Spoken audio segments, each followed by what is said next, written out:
get straight to the point. And we are talking about religious studies in India.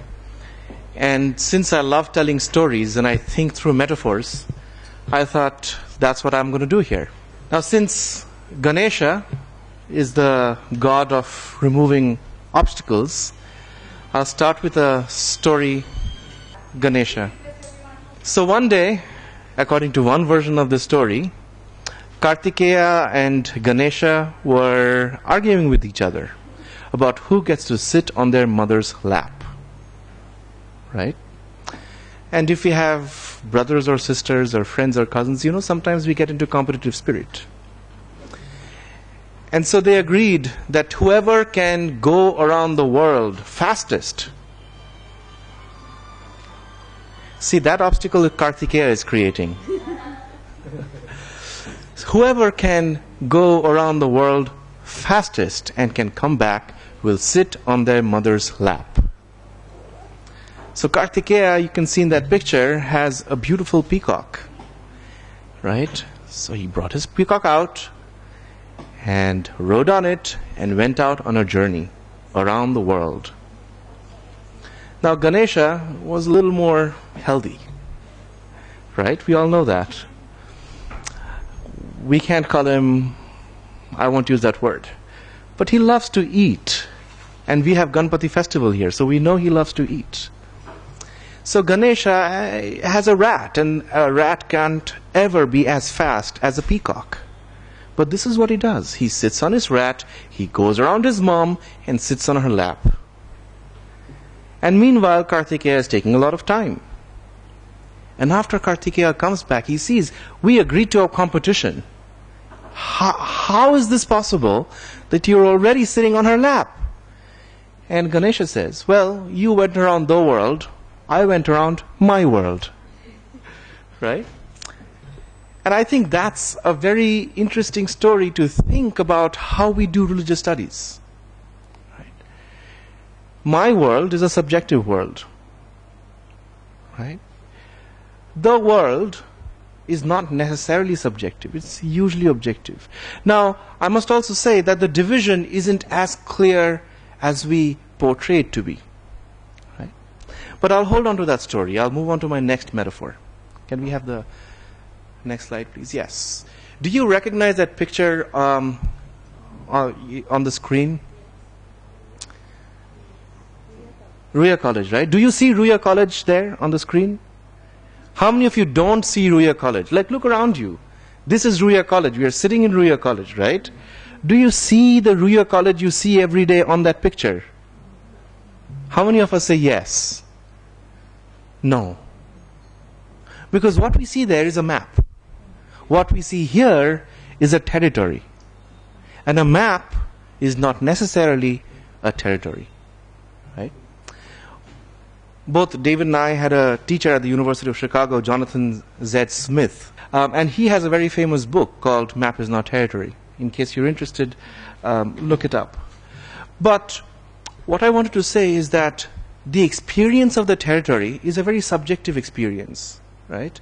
I'm seeing this room from here. You're seeing the room from somewhere else. That is our subjectivity. Right? A map like that Google provides is more like a useful thing, but that's not what we experience. Now, the way religious studies developed in the Western world is a bit like that map. And what we do here when we see Ganpati festival in Mumbai or Durga Puja in Calcutta, right, or Pongal in Chennai, or Holi in Barsana, we are looking at the territory. Right? So what scholars have done in the past is create maps. In a sense, that is the social scientific and humanistic study of religion. It is the study not of religion itself, but rather human religiosity. Right? It's a study of human religiosity. And in the words of Jonathan Smith, it is the study of the passion and drama that people engage in to try and figure out what it means to be human. Right? People around the world are creating meaning in their own ways. And religious studies is the study of that human religiosity. And in the academic field, how do we do it? Some people can take the path of anthropology. They can go to the field and do it. Some people can do philosophy of religion. Some people can do history of religions. Some people can do psychology of religions. Some people can do economics of religions. Right? And in this way, from various angles, we study what is human religiosity. Right? But that, let me remind you, is the map. What people are doing is the territory. Right? I'll move on to my next metaphor. A doctor and parent. Think about it this way. I have a 5-year-old child. She's the devil incarnate. No, she's very sweet, actually. She doesn't like going to the doctor because she has this idea that if you go to the doctor, they're going to give you injections. Right? We've had experience of children screaming and crying because they don't like that stuff. Now, when a doctor is looking at a little baby, is the doctor looking at that baby like the parent is looking at the baby? Does the doctor love the baby? Maybe. We don't know. But a doctor will never be able to look at the baby like a parent looks at the baby. Right? On the other hand, if you have friends who are surgeons, you know the first rule of surgery is never do surgery on somebody you love. Right? Now, if you think about it, when we are studying human religiosity as an academic discipline, it's like being a doctor. And when we are practitioners, it's like being a parent. It's the subjective world of Ganesha and the objective world of Kartikeya. Right? And sometimes there is a problem because the doctor sometimes could also be a parent. Right? I mean, doctors have babies too. What happens then? Now that is the tricky ground that people have to tread when they are, technically speaking, called insiders and outsiders to the traditions they are studying. Right? And here is a little background. In the West, during the Enlightenment, the idea was we cannot take the Bible literally anymore. Right? We can study the Bible as literature.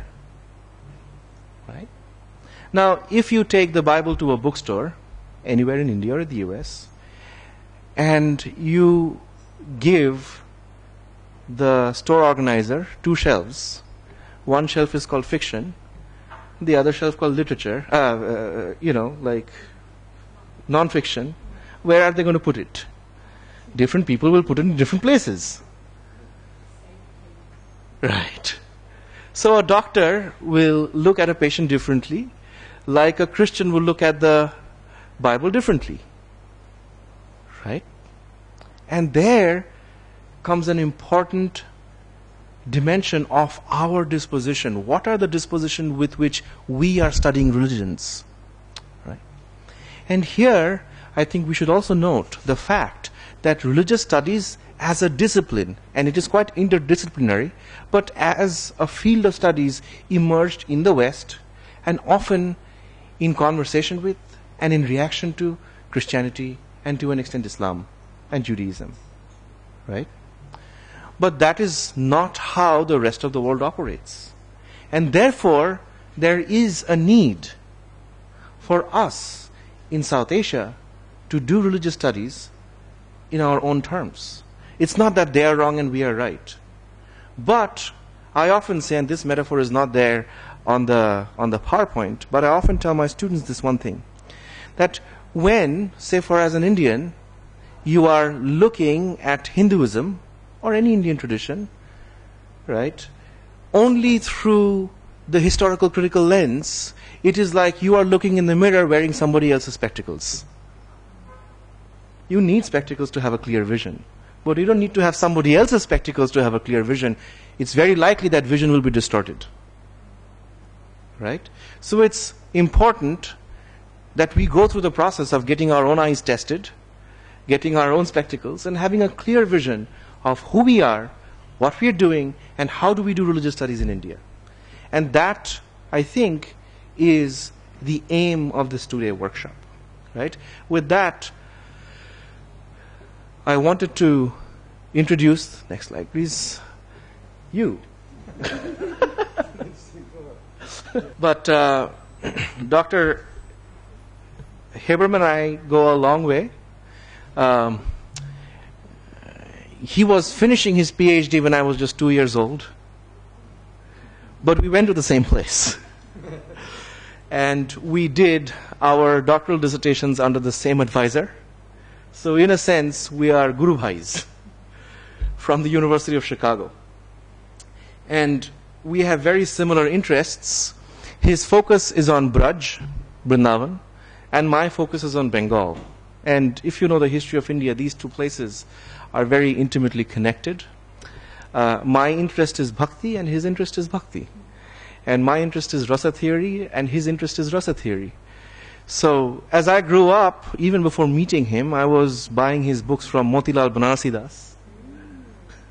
And then eventually, I think about 10 years back or something, I finally got to meet him here in Mumbai as he was visiting and I was visiting. And I think we hit it off really well. And I just wanted to say one very short thing as a tribute to both our teachers and to him. Last year, when our doctoral advisor, Wendy Doniger, retired, she opened up her office and she said, my students can take all our books.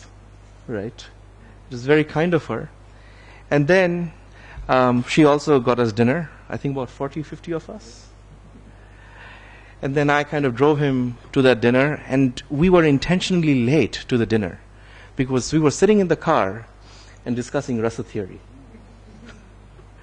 And because that's something very close to us. And that's where both he and I are doctors and parents at the same time. Right?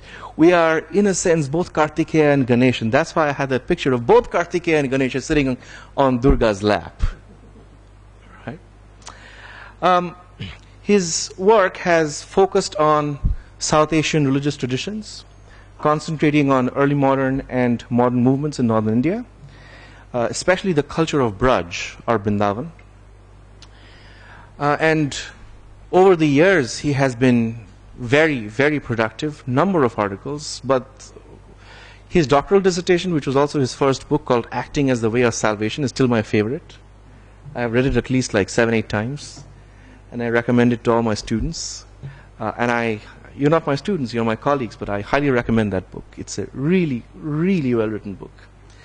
And over the years, he has also done a lot of scholarship on the Braj area, right?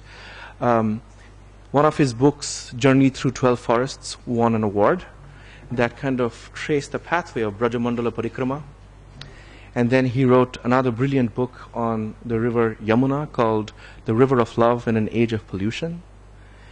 And then he wrote something called People Trees, P-E-O-P-L-E. It's punny if you think about it. And then the last time I met him when he was working on Govardhan was, I think, in 2015 at Harvard. And I was fascinated. He said, I said, what are you working on? He said, I'm working on stone worship. Like, okay, I get it. But will people here get it? He says, that's precisely the point. He says, how do we take something as culturally embedded as the worship of Giriraj? And there are other kinds of stone worship too. I mean, stone worship, so to say. Shivalingams and so on and so forth. Right? That makes total sense to us. And relate it to people around the world for whom the worship of quote-unquote graven images is a sin. How do we culturally translate it? Right? That's the big question. And his book, which is currently in press, I hear, on, what's it called, finally? Loving Stones. Loving Stones. That's funny too. Loving Stones, is in press at Oxford University Press, and it's expected, I think, next year sometime, hopefully. Over the years, he, as I said, the Journey Through 12 Forests won the American Academy Award for Excellence, and then he won a Guggenheim Fellowship, I think twice, right? For 3 successive years, or how many years was that? Okay, Fulbright and Guggenheim to work on the worship of Giriraj, and then the Smithsonian AIS grants and the Fulbright Hayes Fellowship, and then the Trustees Teaching Award, and the list goes on and on and on, right? And as Dr. Himani said, the CV is so long, I don't want to take up your time talking about it. It's available online. I'll stop here and thank all of you once again for coming for this 2-day workshop, and the organizers for having me here, and Dr. Haberman. Well, I must say it's just wonderful to look out on this crowd and realize that this workshop is finally happening.